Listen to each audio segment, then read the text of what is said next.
So here is what um, I have for intervention. Um, these are things that I think will help foster youth um, further their ethnic identity development. First would be educating foster parents. Foster youth transition very frequently, as mentioned in my project. They move very frequently. It seems very basic, but being a foster parent is somewhat difficult. It's different to be a foster parent than a parent of a regular child. I think there are unique circumstances and challenges when working with foster youth, and so I think foster parents need to be trained, or not trained, but educated on how to effectively help these foster youth. Um, Based on my experience as a life skill instructor, my foster youth tell me that some of their foster parents don't really care. They just, that's their place to stay at night, and they don't really talk to their foster parent, which I think is a missed opportunity because I think there should be some interaction. Foster youth should develop a meaningful relationship with an adult, particularly their foster parent, which I think gets missed. Some foster parents are really busy. They're not home all the time, and so I think being able to have this conversation by training these parents, they should be more intentional about not taking on this responsibility. They shouldn't just do this because they feel bad, but they should do this with the intention to help these foster youth because they really need some help. Foster parents should also recognize the strengths and talents that foster youth possesses. As you might remember, one of the foster students, youth, said that they felt rejected from their own race and also their parents or the new host family's race.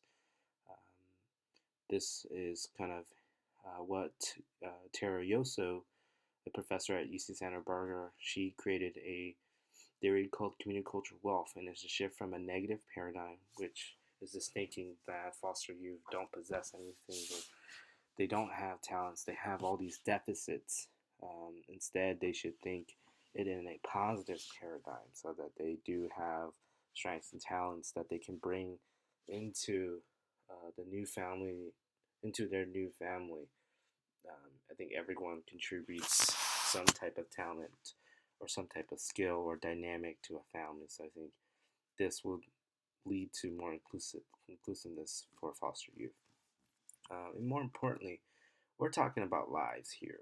Um, as I mentioned at the beginning, foster youth parents spend the most time, and I think we as a system, or the system needs to be more intentional about who they allow um, these youth to enter the homes of, being intentional.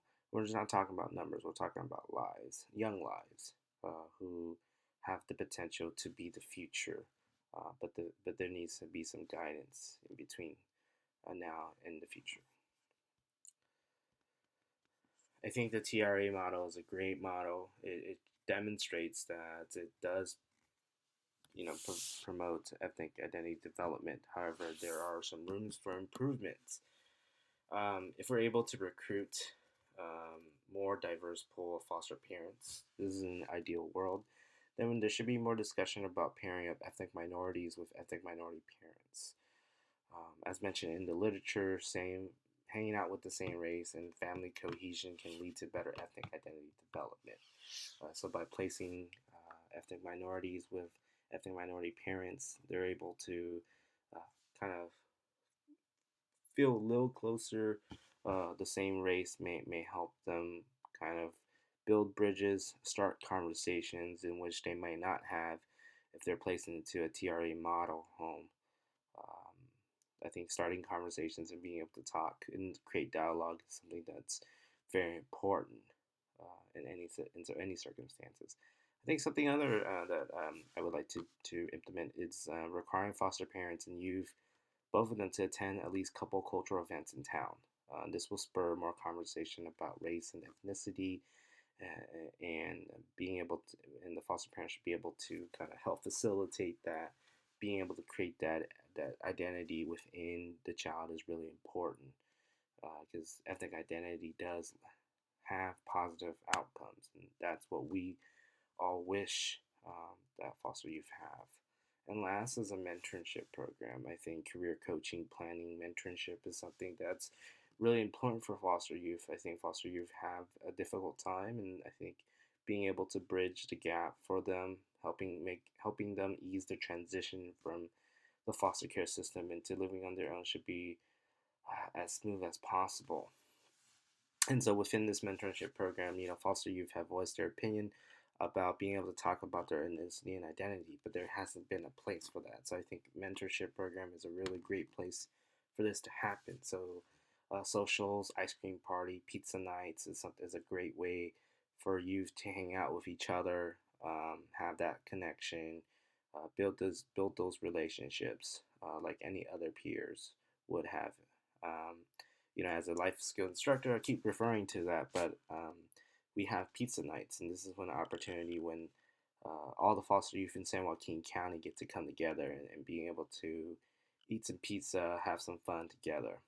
And Sade, in the video, in the introduction video, Sade didn't have the opportunity to do this until college. And I think by being able to talk about your ethnicity, being able to talk about your identity as a foster youth, is a source of empowerment. This will motivate foster youth to even strive for success. And I think putting a carrot in front of them and seeing what they need to do will help kind of make the system a little better. And I think we can help bridge the gap, as I mentioned, of vocational training and preparing them for higher education. I would like to end with a video, A Brighter Future for Foster Youth. I hope you enjoy and have a great winter break and good luck on the rest of your finals. Thank you.